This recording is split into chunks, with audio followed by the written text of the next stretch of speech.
What did you do this weekend? Anything fun? I drove to Syracuse, to and from. You can't beat that. With a 6-year-old and a 2-year-old. I'm Can't jealous. think of anything more fun. I'm jealous. That's right. Wow. Is that where your family is from? My in-laws. Okay.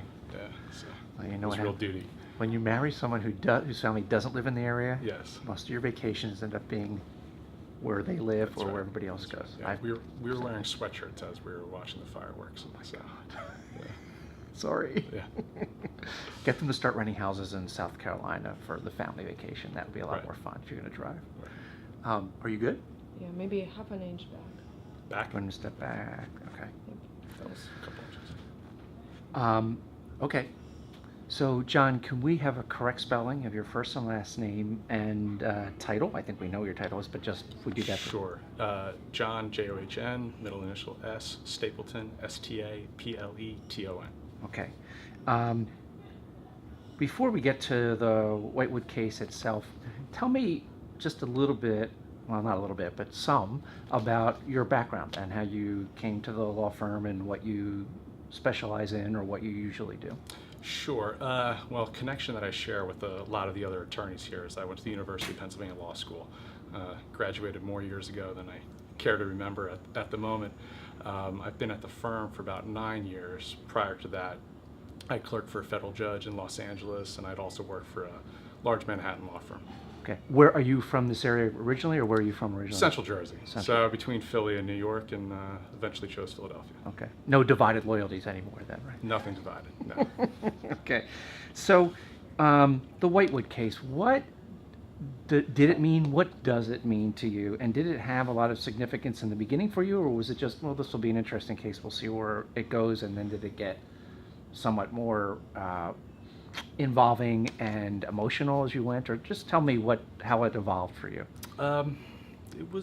It's an extremely important case. I certainly have a lot more years left in my career, but I know that this will be a real sort of milestone for me personally, working on the case, and it's going to be for the law firm for many years to come. And it's a case where, you know, at its basic nature, what we do in a law firm, and particularly as litigators, is we're representing clients usually a fairly vulnerable state.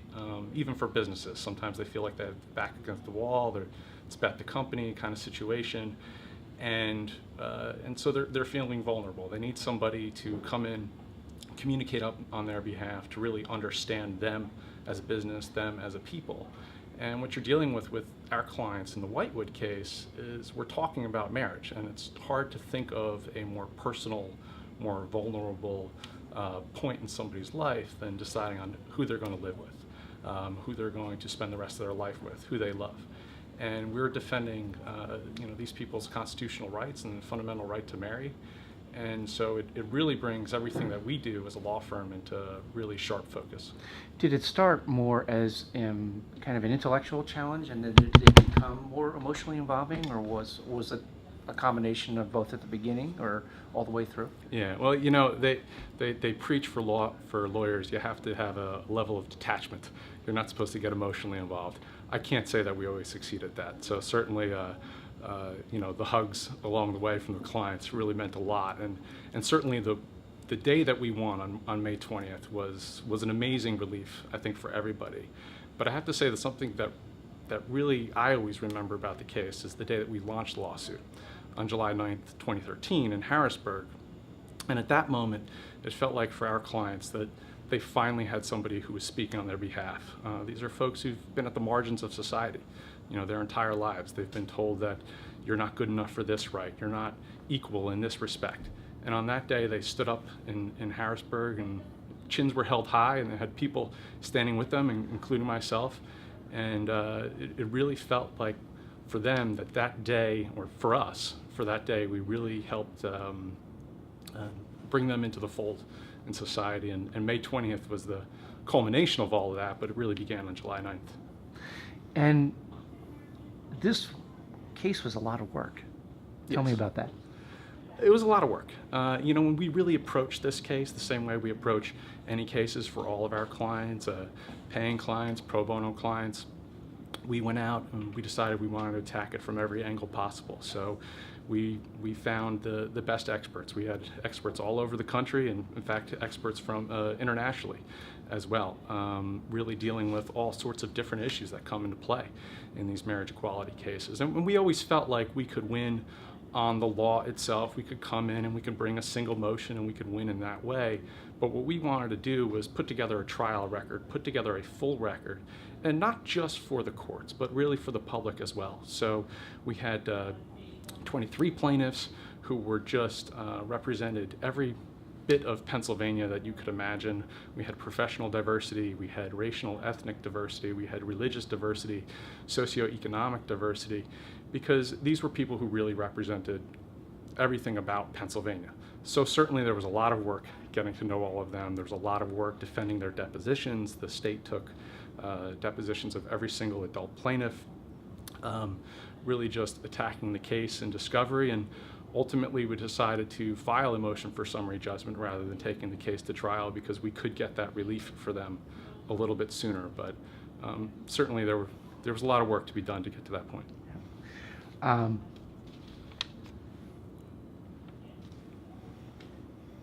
Well, this question is, your involvement in the case, has that kind of changed the way that you will approach other cases or other clients, or was that already kind of part of your persona? I mean, it sounds like it's something that you said you have to be detached, but at the same time you begin to take on, you're very empathetic, and you begin to kind of feel somewhat of a personal involvement in righting a wrong. And so how does that translate into what you'll be doing here in the future? Yeah, it's tough. I would say it's tough to say right now exactly how this is going to impact how I represent the clients always going forward. But what I can say is that doing what I do, which is general trial work and general appellate work, and really representing companies and clients in a variety of industries with a variety of different problems and legal issues, I really try to learn all I can in each given situation and apply that in a different context. I firmly believe that keeping my practice as general as possible, as I have so far, helps me really help clients in solving their problems that they have in unique situations and getting creative. So I know that there will be times, 3 or 4 years now, I'll be doing a case that could be about the RICO statute, and I'll remember something that happened in the Whitewood case, and I'll apply it, what I learned there in that situation. So we'll have a very strong kind of ripple effect then.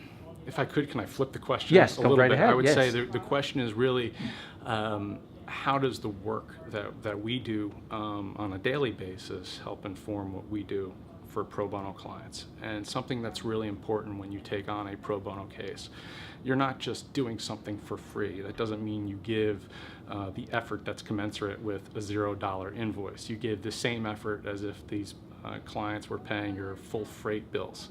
Okay, and so, and that's the way we attack cases when we bring them in here. So we don't just bring on a case so we can get some pro bono hours and have some stats and we can submit to some place and get an award or something like that. It's something deeper than that. As a profession, and members of a profession, we take that seriously. And so that means we have really more obligations than just coming in and making a paycheck. And part of that is what you do in a profession is you give back to the community, and you can be leaders in a community. And in our respect, that means doing legal work. And so we really have, Whitewood is certainly not the only big case that we do. We've had a lot of high-profile pro bono cases, but you can also talk to just about any attorney, or you can talk to every attorney in this law firm, and they will all have their own stories of people that they've helped. People in asylum, children with the Support Center for Child Advocates, the VIP program, community legal services. These are all sorts of top-notch community service organizations in Philadelphia that often work with us hand in hand in representing clients from really small level personal matters to bigger high profile matters like Whitewood case. So Whitewood really is not the exception, although it's gotten exceptional coverage, but it is an example of really kind of ongoing pro bono work that the firm has been involved in many different levels, different types of situations and cases for quite some time. Absolutely. It is a bigger undertaking than a lot of those other cases, but ultimately it represents the same values and things that we do on a daily basis. I think, well, you covered everything. Anything that Is there you, anything else you want to add or talk about that you can touch on? I think that last piece was perfect. Was good? Okay. Trying to think. Do we need to do another take, or was that just it? you did great. No. Oh, okay.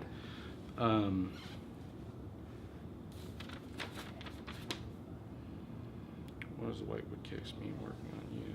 Are we doing this about us personally? Or, well, it says, what does working on the Whitewood case mean to you? Oh, I mean.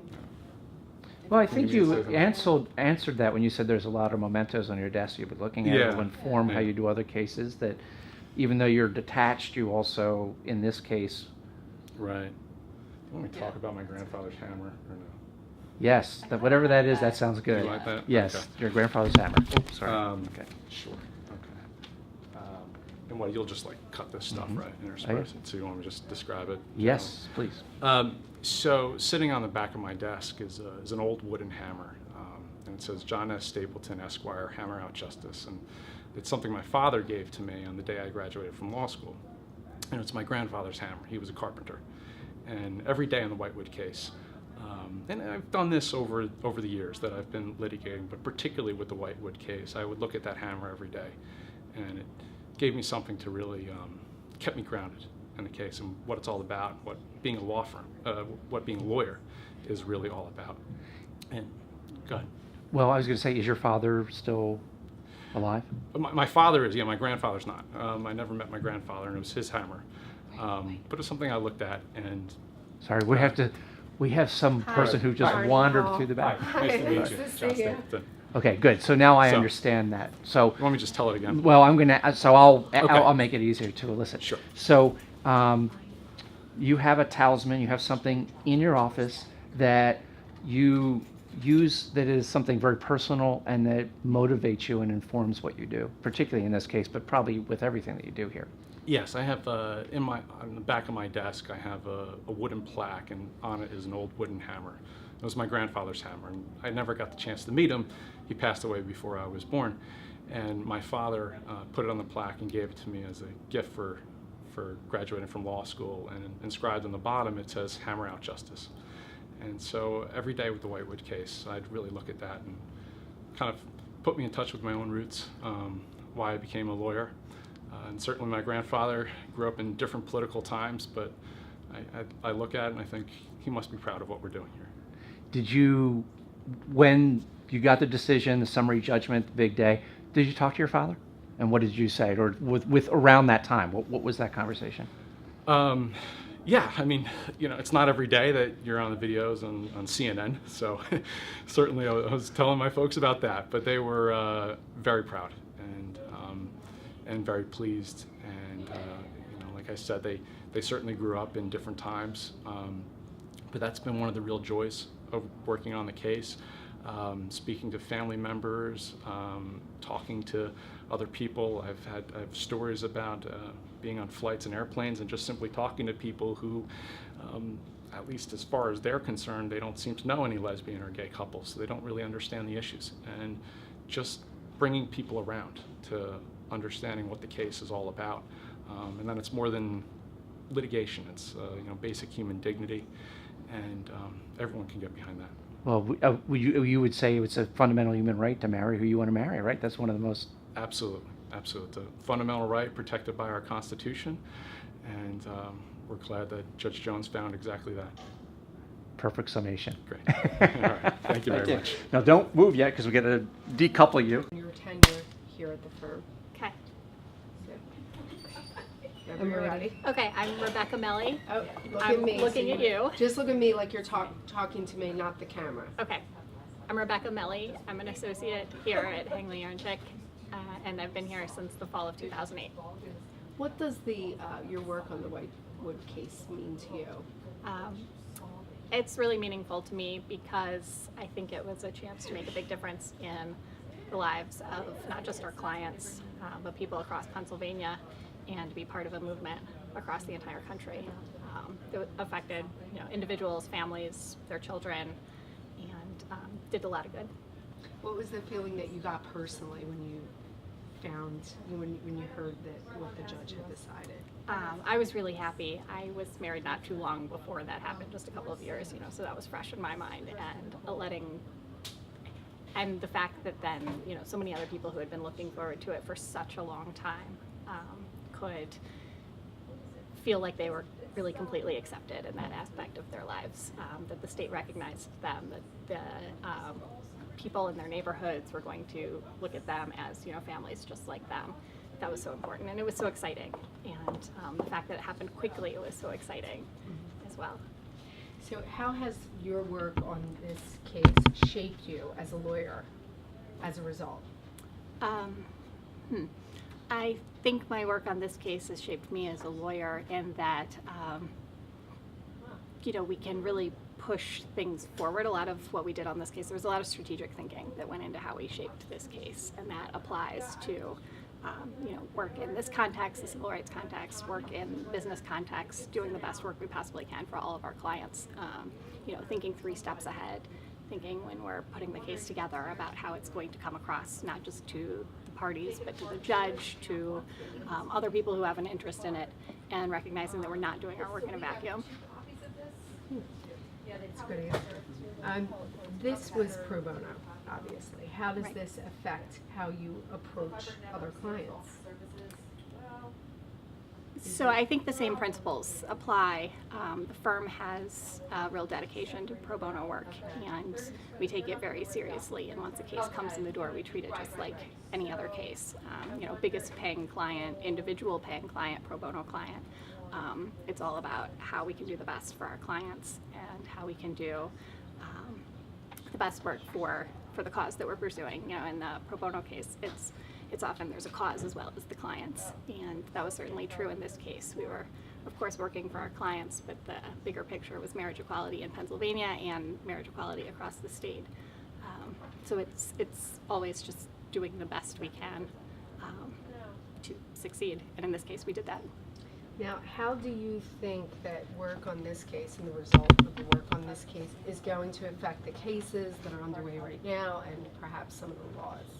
It's exciting to be a part of the trend, and we weren't the first case, to come down after Windsor and say that marriage equality was required in the states as well as at the federal government level. But to be number 18 or number 19 and to be part of that chain and to have our case cited in later cases, it's a continuing, at this point it's a flood of cases all going one direction.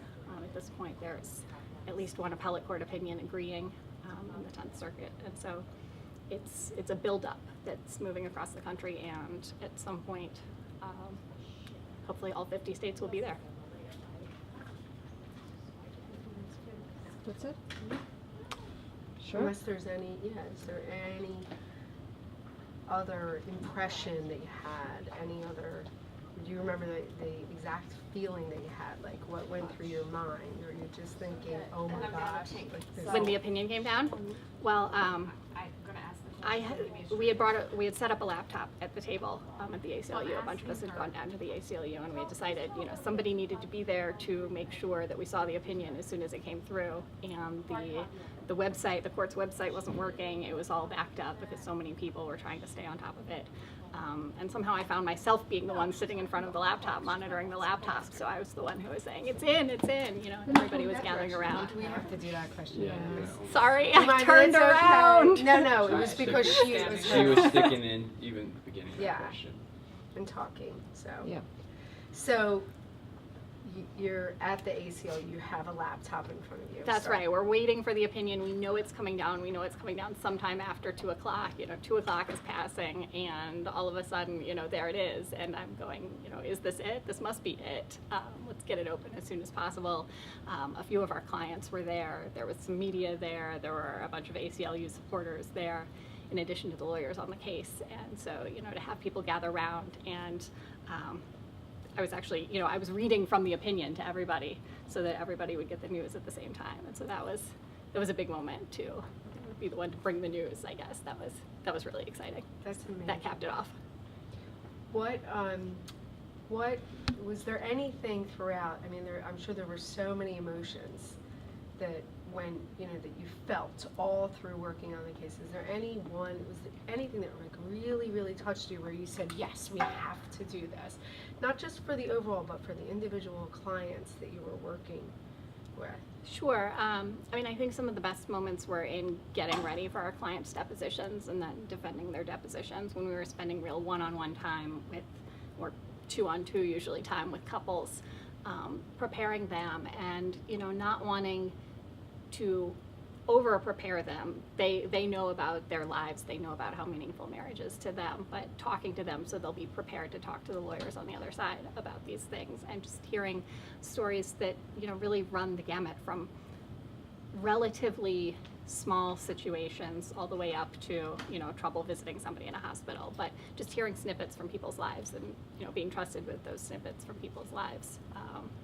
How great it felt to be in a state where you didn't have to explain your relationship to on the car rental agreement together, that sort of thing, all the way up to, what was I going to do when my spouse was taken off into surgery and the hospital wouldn't tell me about it.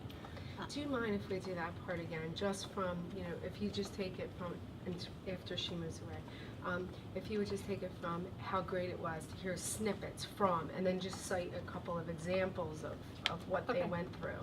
Okay. Just hold on until she's, does she have to say? I don't- Oh, I don't she's have- fine, good. Okay, so and one of the things about preparing for depositions was hearing in person from our clients snippets from their lives about how important being recognized as married was going to be, all the way from the joy of not having to explain your relationship at the car rental counter in Washington State where your marriage was recognized, to knowing that in the future you'll be recognized as the spouse who gets the notice when your partner is taken off for emergency surgery, to the effect it has on people's kids. And we had plaintiffs with children who were kindergarten age saying, I don't understand, why aren't you married? And having to explain that, and seeing seeing our clients' emotions and being with them through that. Yeah, I imagine that must have been really emotional for all of you. Yeah, it And was. then as a newly married person, like, it's just, at any one point, did you feel like, hey, I got the chance to, be married to who I wanted to marry and be recognized that Right. everyone should? And there's no really difference between my situation and your situation other than the gender of the parties. And in a lot of cases, some of our clients have been together for years, like 25 years, waiting for that recognition and feeling second class and being able to move, towards fuller recognition and less worry and, working in a different standard. That was really important to us. Thank you so much. Go right into the interview. The questions are just going to be, what it meant to you, Okay. How you approached it, did it shape you any differently now as an attorney? This is so huge. Am I looking at you or the camera? You're going to look at me, Okay. because then you look like you're giving like Right. a PSA. Through this I don't want to- right. I don't want to do that. Right, The more you and- know. Right. And I'm trying to think what else. If you want to talk a little bit about pro bono work in general Okay. and why it's important to the firm, and if it's any different. Otherwise, we know that it's not. Right. That you approach all the cases the same. Right. And if there, your reaction, things that stood out from working on this. Okay. Trying to think what else. Sorry. Yeah, and just, how it affects other laws and cases that are on the way to which you may have different opinions. I mean, you guys sort of came right in right after last year's. Right. After Windsor. Yep. And it's this domino effect. It just seems to just be getting bigger and bigger, and Most it's definitely. resonating. Yep. The thing that Mark touched on, which I wish he would have gone a little bit further into, Mhm. was the fact that it's really changed the mindset of people. Like having that law change, or having that just change, that decision came down, and now people are saying, gays, lesbians, boy, we see them in a different light. And it's going to affect a lot of things. I think, this is just my thought, and he said that, changes the perspective of the way people think. Sure. Well, it's going to change employment options. It's going to change the way your employer thinks about you. I really think that it will resonate in other areas other than just marriage. No, I agree. Absolutely. So he started to say stuff like that, and then he got sidetracked. That's So I'd love to be able to get somebody in there talking about the true effect, which is, changing, validating those people for a lot of other reasons other than marriage. Mhm. So, Okay. we'll start with, who your name. Okay. You want me to go? Okay. All right. So my name's Helen Casal. Except that you don't want to say so. So, all right. My name's Helen Casal. I'm a shareholder at Hangley, Aronchik, Siegel, Pudlin, and Schiller. I actually am a family law attorney, so I am an attorney in the family law office in Norristown. That's interesting Mhm. because family law, you're dealing with divorce and estates and things like that, all Right. kinds of breakups. Right. And Exactly. this was something that you worked on, and you're bringing people together in a union. So Right. So, the reason that I kind of got involved in the case from the beginning was, I've been practicing for 20 years now, all in family law. But in the 20 years that I've been practicing, I have represented a number of clients in second parent adoptions, lesbian and gays who have started a family, who want to legalize their family in some way. So I've been working with these couples for over 20 years in creating their families, but I've also represented a lot of them in custody disputes and separation issues, dealing with their property dissolution.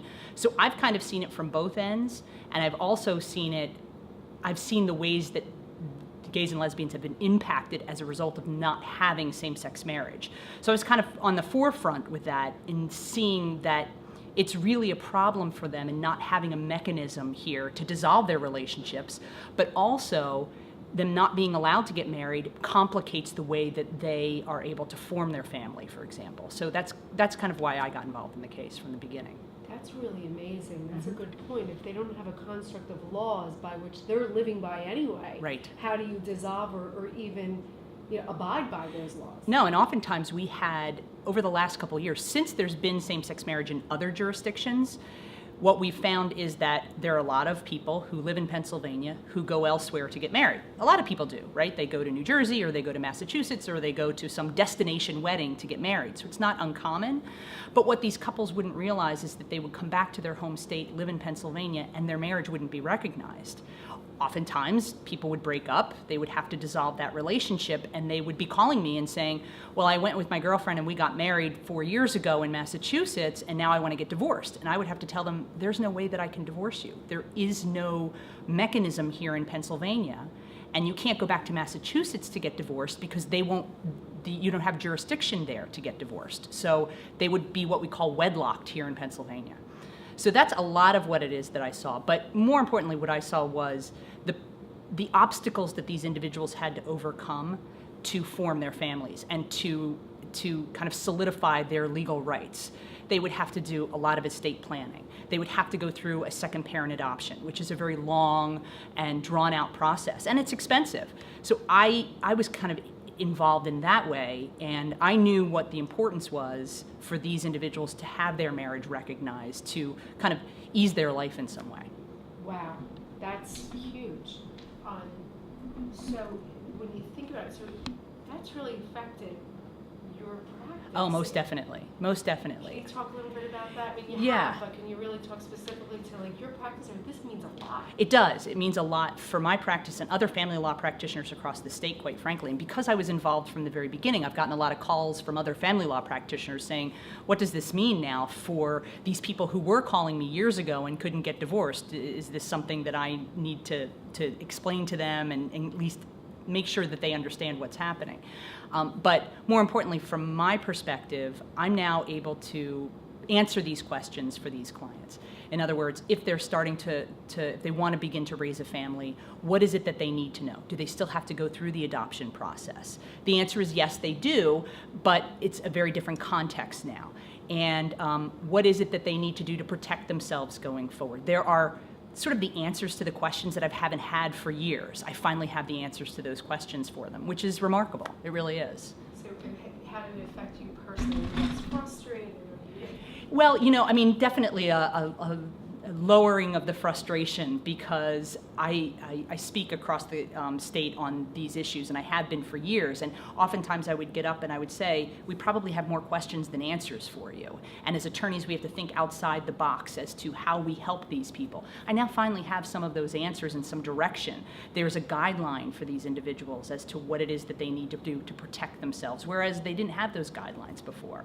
So that has made, life a little bit simpler, but it's definitely exciting, because I think there's this level of excitement in the air for these individuals who do want to run off and get married, but now they have to think a lot about what that means. Now there are other obligations that they're going to have. Now their relationship is going to be recognized, and that might mean a lot for them going forward. Yeah, in a lot of different ways. In a lot of different Not ways. just in that, I'm in love. Right, Sort of way. exactly. Not just for the loving, but the integrity of it all as well. Right. And I think the difference between same-sex couples and straight couples is that straight couples have always been able to get married. So there have always been those thoughts of, well, this is a big step, and what does this mean? And a lot of couples get married, right in the beginning. So they're young, they're kind of starting off, they don't have a family yet, they haven't started, buying property together and having joint assets together. Whereas now these same-sex couples have been together for years, 10, 15, 20 years, and they've accumulated a great deal of assets or property. They've had children together. So now taking the step to get married is a big step for them, but it kind of solidifies what they've already been doing for years. But now it does change the context of their relationship a little bit, that they have to think about, oh, well, this is a big step for us going forward. If we do break up, there may be alimony that I have to pay, or, assets that might have to be distributed, like my retirement account that I didn't have to do before. So there are things that people have to think about going forward. Right. And as a family lawyer, that's kind of what I focus on, really. Right. Yeah. Wow, that's so much more complex. My head wasn't even there. At the pep rally, my head wasn't even there. No, Thinking and it about often that. isn't. I mean, that's, the reality is that it is such a great thing for these couples to be able to, like I said, simplify their lives in a way by being able to get married. But there's a lot for them to think about. There's a lot for straight couples to think about too when they get married. But for same-sex couples, it's even more complicated because they haven't had this opportunity before. They've been denied that opportunity for so many years. So now it does complicate things for them going forward. But hopefully it's a step in the right direction for them. Yeah, awesome. So, you've approached this from the same, with the same vigor. Most obviously. definitely. Most definitely. And when I came to Hangley Aronchick, that was one of the big focuses for them was pro bono work. And again, I've been practicing for 20 years now, and I've done a lot of pro bono work. So I was glad to see that when I was coming to this firm that I would be able to continue that work. The type of pro bono work that I do is a lot through Philadelphia VIP, for example. I represent people in their uncontested divorce cases or custody matters. I actually did an adoption for a woman who was adopting her sister's child. I don't approach those cases any differently from any other case. I think the difference is the appreciation level. Oftentimes with what I do, there isn't a lot of appreciation because they're going through a very difficult time. It's very emotional for them. They want to lay blame. With pro bono clients being able to step out and help them, at least they see that there is that level of, there's a level of appreciation that they have for what it is that I'm doing. And I think especially in the family law context, it's so needed. I mean, there are so many people out there who are unrepresented, who just don't have the money. So if there's a few cases that I can take every year, then that's terrific. But I don't approach those cases any differently from anything else. So, last question. You underway right now? Well, I mean, there were a number of cases in the state of Pennsylvania. When we filed in July, right after the Windsor decision, right after our filing, there were several other cases in Pennsylvania that were filed as well. I can't necessarily say how it's going to impact those other cases because some of them were in state court, another was in a different part of the federal court. We don't know, or we don't have a decision yet on those cases, but I have to think that this is kind of laying the groundwork for what happens next in those other cases. And as far as cases across the country, I mean, Pennsylvania is a huge state. We were the only state on the east, on the coast that had not yet finalized same-sex marriage, and that's huge. Now we have, a big chunk of the United States now that is in favor of marriage equality, and I have to think that that's going to mean a lot going forward if this case or if any case across the country goes to the United States Supreme Court, I have to think that the justices say, okay, well, you know what, Pennsylvania allowed same-sex marriage. It wasn't just Massachusetts or New Jersey or these liberal states doing it. You know, this was a big deal, I think, for it to happen here in Pennsylvania. So I have to think that that's going to mean something going forward. Okay, cool. Anything else that you think is important, just from a personal level, when you found out, like how you felt? Oh, I mean, it was just amazing. You know, I mean, there was this build-up going into it. We knew that the decision was going to be coming out, but we had no idea what the decision was going to be. So, you know, we were all kind of on pins and needles the 24 hours beforehand. But the level of support that our firm had and the ACLU had from across the state, it was just amazing. I've never seen anything like it in my practice. And it was just kind of a whirlwind when the decision came out. You know, we're going through and reading the opinion, but the feeling was almost like it was a weight lifted off my shoulders, because it was like, okay, it's finally here. We can finally do the work that we need to do going forward. I think that was the biggest sense of feeling that I had with it, was a sense of relief. Awesome. Yeah. That's awesome. Thank you. Let me just check that the sound is rolling. Busy day? Yeah. Yeah. First day back after the holidays. I bet. Okay, ready. Yep, we are. Okay. Can you please say your name, spell it, and what is your title and your tenure? My name is Dylan Steinberg, Dylan Steinberg. I'm an associate here. I've been here since 2008. So we need to Oh. fix the.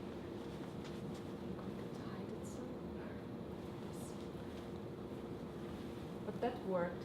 That worked. Yep. Alright, we're gonna do that one more time, right? No, we don't need it. Oh, don't need it again? This won't go. It's just like for us to know. Okay, great. What does working on the Whitewood case mean to you? It was an opportunity for me to work on an issue that is both very topical, very important today, but also one that I care about a great deal. So it was a wonderful opportunity, sort of a once in a lifetime opportunity to get involved in something that is so, as I said, both important to me personally and important today, both in the legal world and also in the lives of people I know, people I went to school with, my colleagues, my friends. How has your involvement with this case in particular changed or shaped you as a lawyer? I mean, I think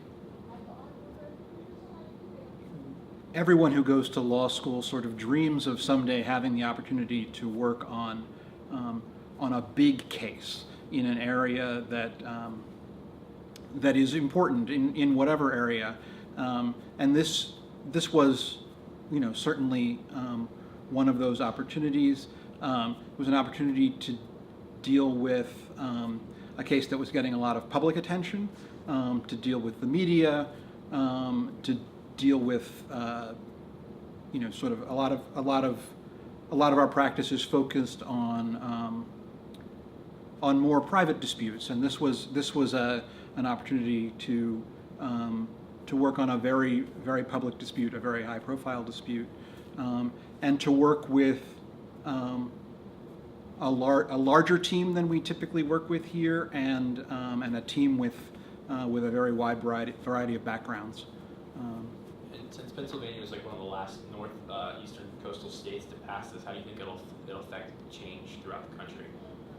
Well, you know, when we sat down to think about filing this case, I think our first meeting was in February or March of 2013. The plan was to file the first post-Windsor complaint dealing with same-sex marriage, which we did.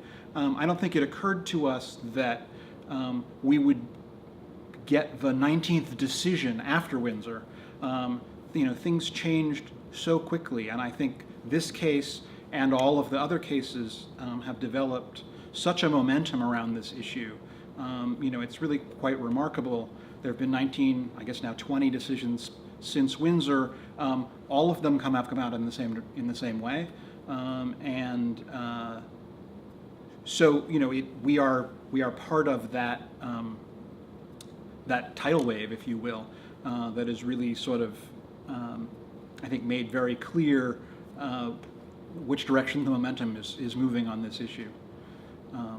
And then, certainly for our clients and for friends and colleagues of mine, this has a very personal impact. I have been to one wedding since our decision. I have others that I'm going to soon. So, there are lots of individuals for whom this has an enormous impact on their lives every day.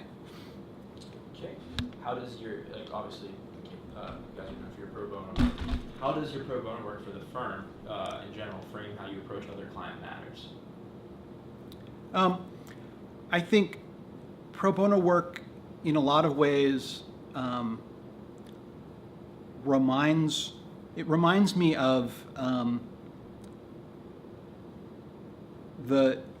in a lot of pro bono cases, the importance of the issue is much more personal and tangible than it sometimes is in a business dispute, and I think that's a very helpful reminder as someone who mostly does commercial litigation, that these disputes really do matter, that they it's my goal is to bring that